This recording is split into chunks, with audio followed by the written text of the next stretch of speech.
ہرگز نہیں، انسان سرکشی کرتا ہے اس بنا پر کہ وہ اپنے آپ کو بے نیاز دیکھتا ہے، حالانکہ پلٹنا یقیناً تیرے رب ہی کی طرف ہے۔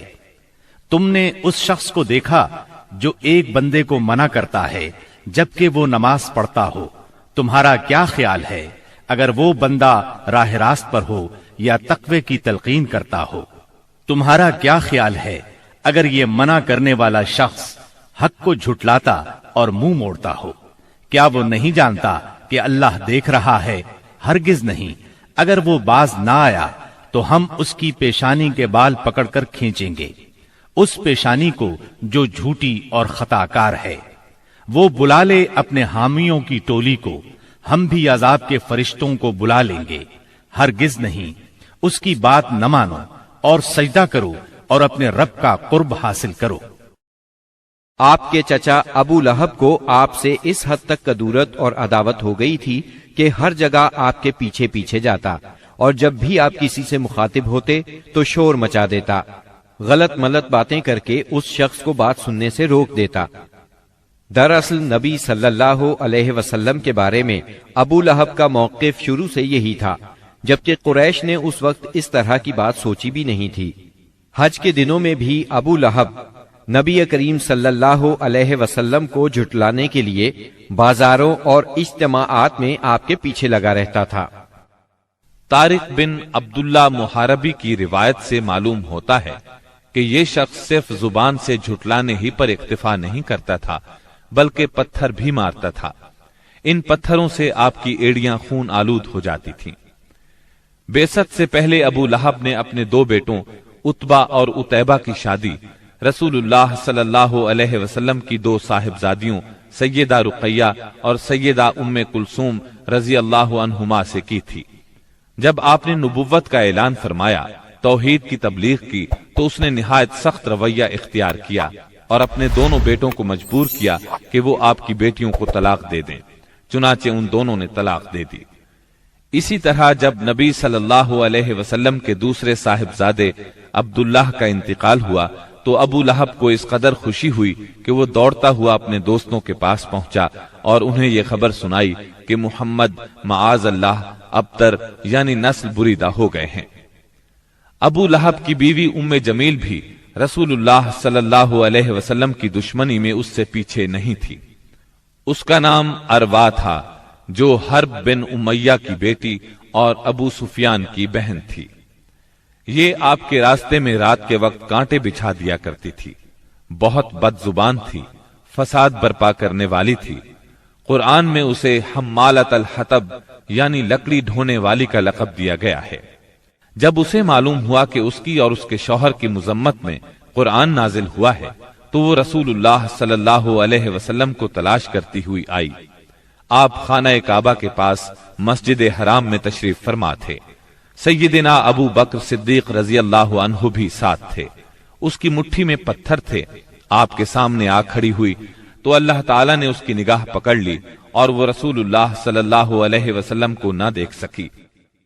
البتہ ابو بکر صدیق اسے نظر آ رہے تھے۔ اس نے پوچھا، ابو بکر تمہارا ساتھی کہاں ہے؟ مجھے معلوم ہوا ہے کہ وہ میری حجب کرتا ہے۔ اللہ کی قسم اگر میں اس تک پہنچ گئی تو یہ پتھر اس کے منہ پر ماروں گی۔ دیکھو اللہ کی قسم میں بھی شاعرہ ہوں۔ یہ کہہ کر اس نے شعر پڑھا، مزممن عصینا وامرہ ابینا ودینہ قلینا۔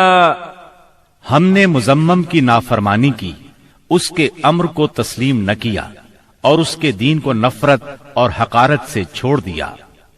اس کے بعد وہ واپس چلی گئی۔ سیدنا ابو بکر صدیق رضی اللہ عنہ نے عرض کیا، اے اللہ کے رسول، کیا اس نے آپ کو دیکھا نہیں؟ آپ نے فرمایا، نہیں، اس نے مجھے نہیں دیکھا، اللہ نے اس کی نگاہ پکڑ لی تھی۔ بہرحال نبی صلی اللہ علیہ وسلم اپنی تبلیغ میں لگے رہے، مجمعوں اور محفلوں میں پہنچ کر اسلام کا پیغام دیتے رہے۔ آپ کتاب اللہ کی آیات پڑھتے اور سابقہ رسولوں نے جو پیغام دیا تھا وہی پیغام لوگوں کو سناتے۔ آپ فرماتے، یا قوم اعبدوا اللہ ما لکم من الہ غیرہ۔ اے میری قوم کے لوگو،